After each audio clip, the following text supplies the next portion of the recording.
A woman kills her husband, then never speaks another word. If you've read The Silent Patient, Alex Michaelides' thriller from 2019, you know that chilling start. Today, we're doing a deep dive into this book. Not just a twist, though.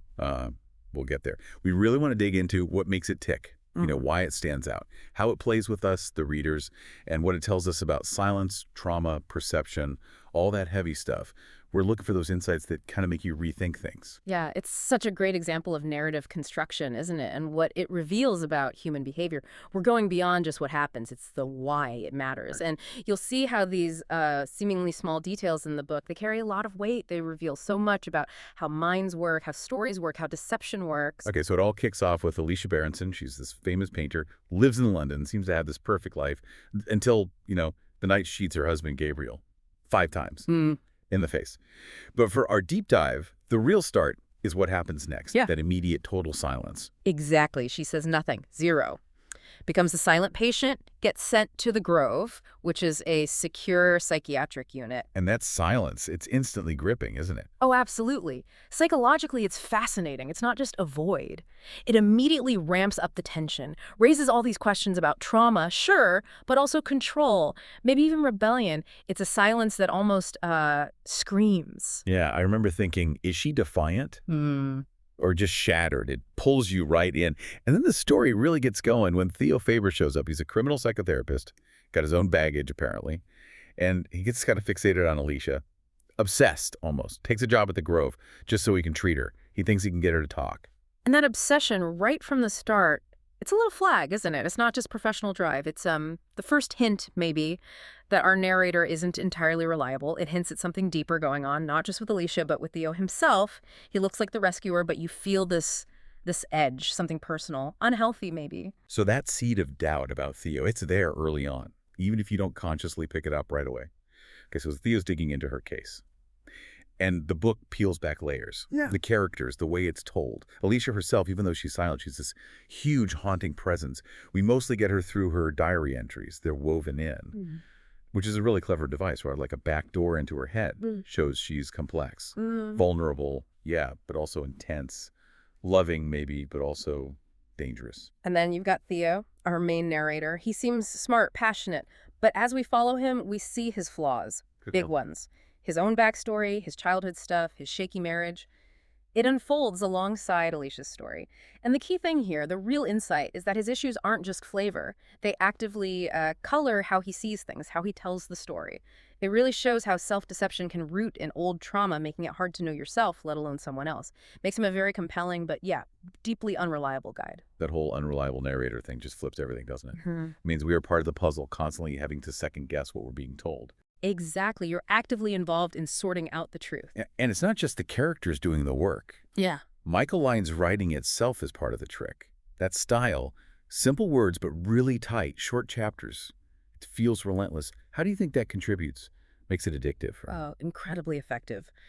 The tight plot, plus those diary entries, it keeps the psychological tension constantly high. He builds this amazing atmosphere without loads of description.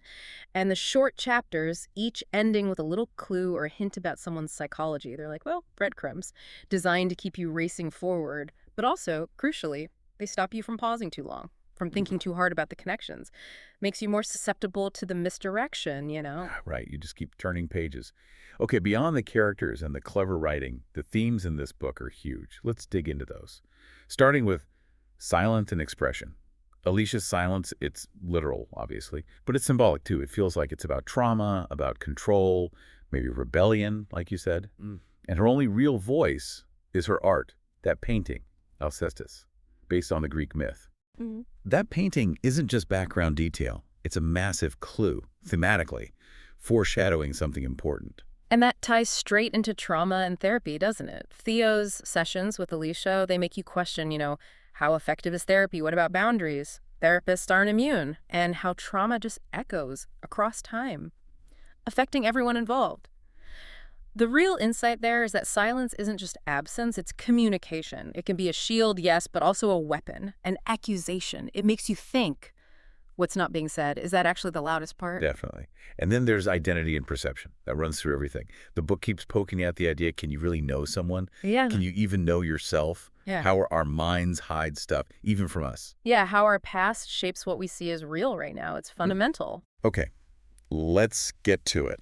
The masterful deception. That big aha moment. The plot is so carefully built, little clues dropped all the way through. And for a lot of readers, that final twist, it feels earned. Once you know it, you see how the pieces fit. Now, gotta say, some people, especially seasoned thriller fans, might find it a bit gimmicky. Perhaps. Maybe relying on coincidence here and there, and some side characters, Diomedes, Max, Jean-Felix, maybe feel a bit flat.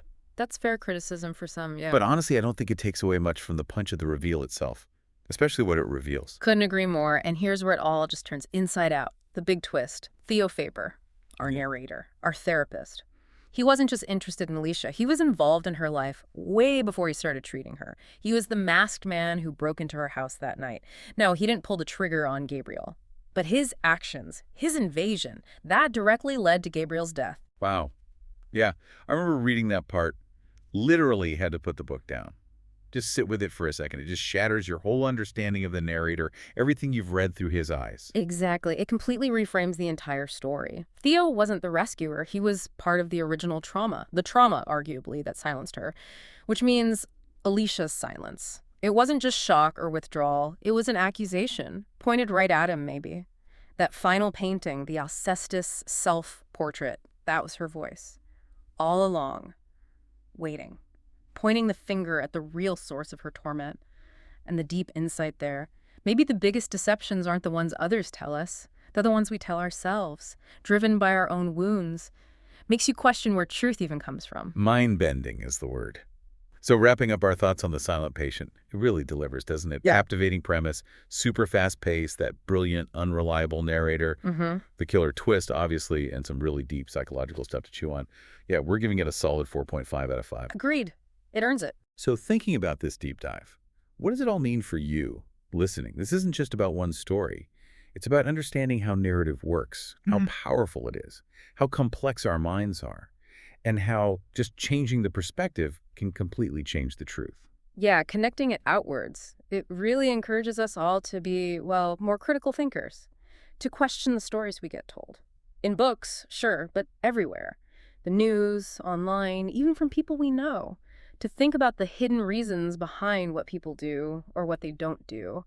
And it brings us back to silence, doesn't it? It can be communication. Sometimes the truth isn't in the words, it's in the gaps or in the art someone makes. And maybe here's a final thought for you to take away from this deep dive. Was Alicia really silent? Or would she perhaps silenced? Thank you so much for joining us on this exploration today. We definitely recommend checking out more psychological thrillers with unreliable narrators if this grabbed you. Or even just looking up the Greek myth of Alcestis. It adds another fascinating layer to the book. Until next time.